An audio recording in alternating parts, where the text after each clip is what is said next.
Elliot, and today I'm going to do an unboxing and review of the HDR from T4E. T4E is a brand from Umarex which does it. It's called Train for Engagement, which is pretty much home defense weapons that are non-lethal. So non-lethal option for home defense. So I decided to buy one of those because I want to have something near me in my bed in the middle of the night, and I don't feel comfortable with a 5-year-old having a gun. So we're gonna try. We're gonna be using this one. So I'm testing out this one today.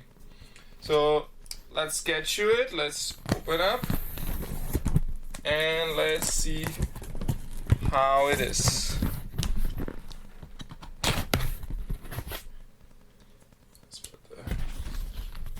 They sent that's typical for Germany. They sent little gummy bears, which I don't eat because I only eat kosher and those have gelatin on it.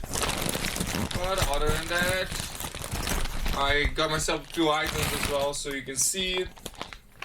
This is some metal rounds that's gonna go into the revolver. I decided to opt for the revolver reason.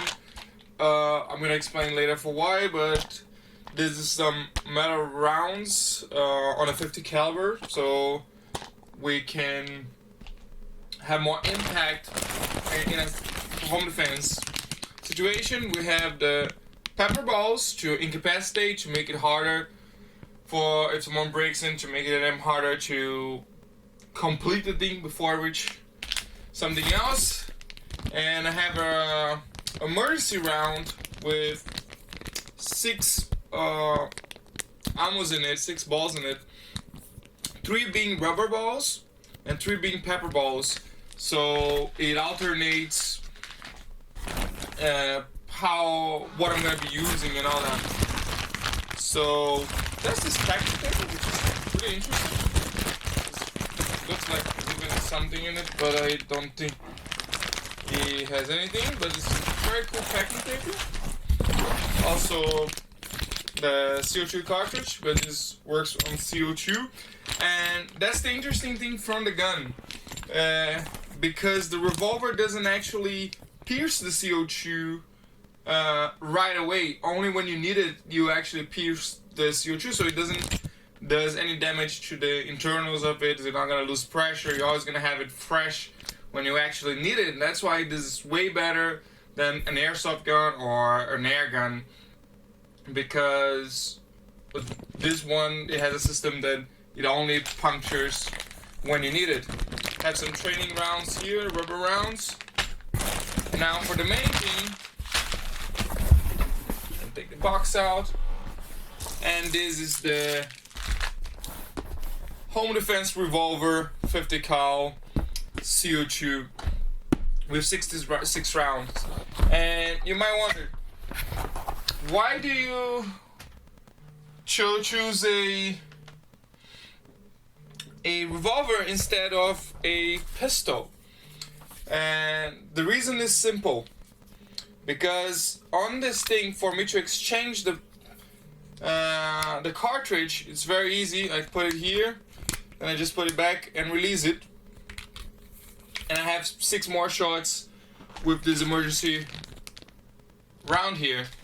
But with the pistol from T4E, the HDP for home defense pistol, the balls are charged into the round right below the muzzle, so it would be very hard to recharge. So in an emergency situation you need to be fast, so you just pick it up and later on do it again really fast.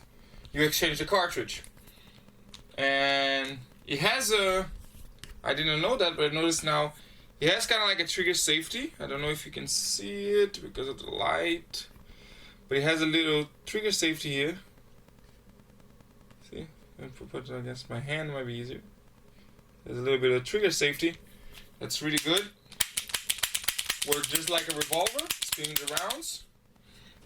The CO2 cartridge goes down here. I need to pick up an Allen key to open up. Let me see if it comes with. Yeah, it comes with a training manual and an Allen key. So pretty much we open up,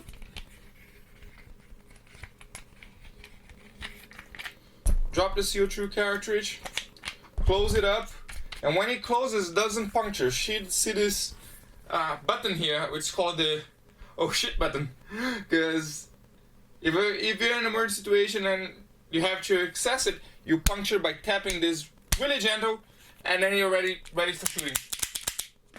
So now let me get the gun ready, and I'm gonna test it out in a moment. So I'll see you soon.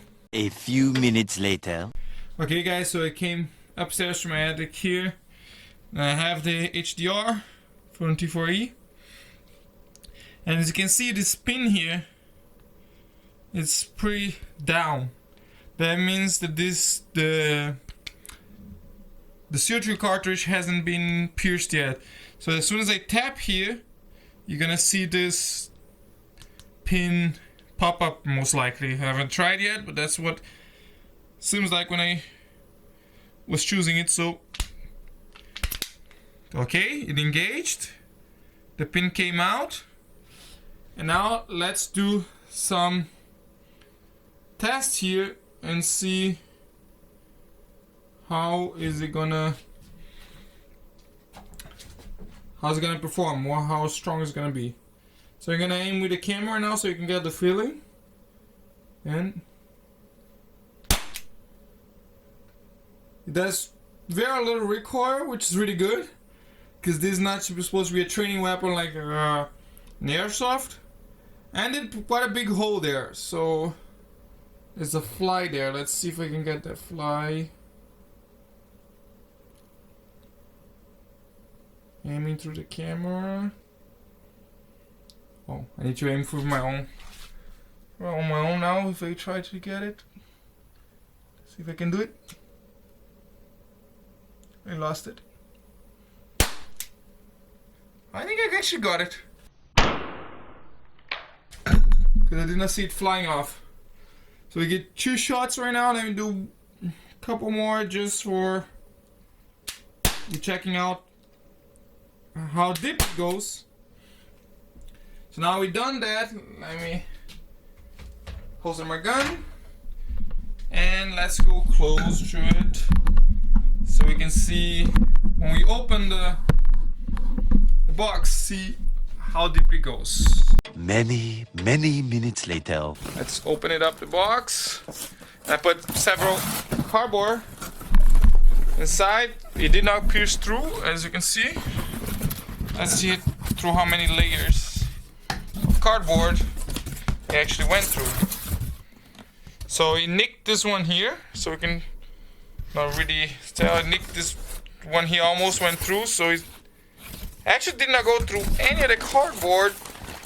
They seem to have stopped everything into those bags that it came inside, which are filled with paper. So I guess if I open here right now, the bullets are all inside.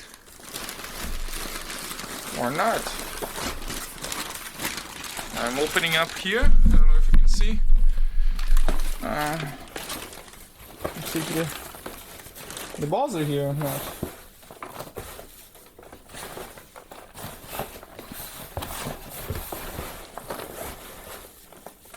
No, I cannot find them. Oh, we found one here. So yeah, my guess is the 4 of them were inside here. None of them pierced through. But let's do it one more shot, and this time only with the cardboard and a few of those things here. Let's just see how many it would actually pierce. Let's put the box here on this side so they don't go through the same thing. And pick up the revolver and try a couple more shots on the box there. Okay. Good loud noise. And let's see. How many? Oh, now you went through. Went through the first one. No problem. Through the second one. Also made. On the third one, they got stopped. So he went through 2 of them. But 3 if you count the box. But those are really big rubber balls, so they're probably gonna do a lot of damage as well. And it has 7.5 joules of energy. Unfortunately, in Germany, I cannot have more than that, seems like. But by law, I need to research a little bit more the law to see. But by the impact and by the loudness, at least it feels like would be enough to cause a little bit of damage if it gets on the right point, and maybe stop there and a home invader or something. But you tell me, what do you think about the HDR? And do you think this would be useful for home defense? Now I need to go and put more in, try a little bit more, and let me know if you want to see more videos where I put to see what damage this thing can do actually. Either try it on myself or try on some other objects first as well. Just let me know and I will consider doing that. Until next time, this is Elliot. Bye bye.